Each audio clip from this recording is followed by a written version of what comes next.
దేశ రాజధాని ఢిల్లీలో కాలుష్యం కోరలు చాస్తోంది. గాలి నాణ్యత అంతకంతకు తగ్గిపోతోంది. ఎన్సీఆర్ ప్రాంతాల్లో వెరీ పూర్ కేటగిరీలోనే గాలి నాణ్యత నమోదవుతోంది.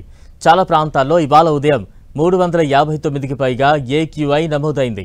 అటు పలు ప్రాంతాల్లో అయితే ఏకంగా గాలి నాణ్యత 350 పాయింట్లు దాటేసింది. డేంజర్ బెల్స్ కొనసాగుతుండటంతో ప్రజలు బెంబేలెత్తిపోతున్నారు.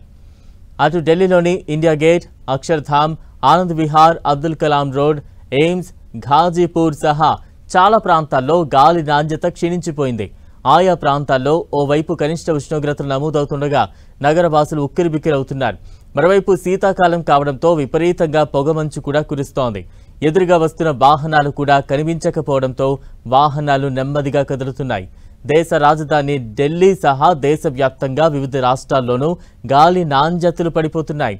అహ్మదాబాద్లో గాలి నాణ్యత 128 పాయింట్లు, బెంగళూరులో 112, చెన్నైలో 136 పాయింట్లు, హైదరాబాద్లో 114, జైపూర్లో 168, లక్నోలో 174 పాయింట్లు, పాట్నాలో 162, ముంబైలో 133, పూణేలో 151 పాయింట్లుగా గాలి నాణ్యత నమోదైనట్లు సెంట్రల్ పొల్యూషన్ బోర్డు అధికారులు తెలిపారు.